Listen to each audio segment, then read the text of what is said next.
What up, Rival Fantasy family? I am your host, Neil Maligno. Not so obvious locks of the weeks are players who are not ranked inside my top 10, but who have the upside to finish there.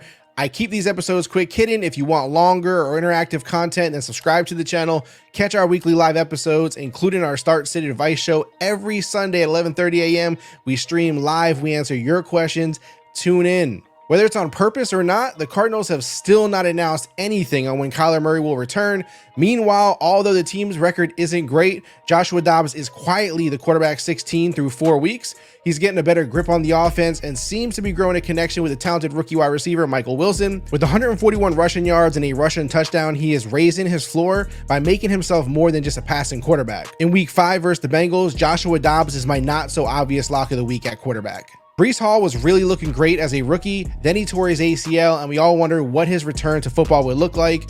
Fast forward to now, the 2023 season, and even after the loss of starting quarterback Aaron Rodgers, and while being on a snap count, Breece has flashed with runs that remind us of his rookie season.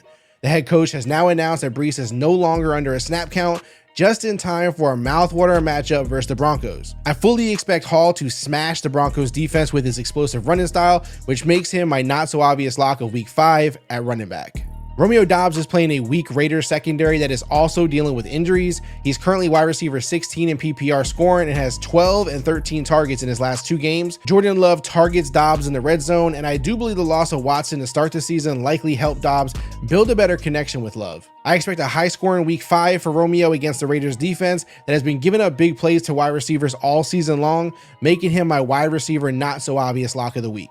Tyler Conklin has a good chance to score his first touchdown of the season in week 5, facing off versus a terrible Broncos defense.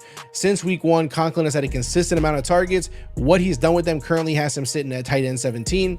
Having Zach Wilson as his quarterback doesn't exactly make us feel warm and fuzzy, but Wilson has been slowly improving week by week, and versus a bad Broncos defense, every QB has a chance. The Jets defense has been top flight all season long, and week 5 is when the offense starts helping them out. Tyler Conklin is my not so obvious lock of week 5 at tight end. Want more fantasy football advice from Rival Fantasy Sports? Go ahead and subscribe to the channel for new content plus live shows, including our weekly Start Sit Advice show that's live streaming every Sunday at 11:30 a.m. EST. If you prefer audio only, subscribe to the show on Apple Podcasts or Spotify. Follow us on Twitter, Instagram, or TikTok at Rival Fantasy to get all the latest app updates, promos, and latest news in sports. Of course, you can visit rivalfantasy.com or download the Rival Fantasy Sports app today to start your own Rival Fantasy season-long league, play challenges. Use the link in the description to get a deposit match up to $200 plus a $25 free voucher. That's it for Not So Obvious Locks of the Week. Good luck in week 5.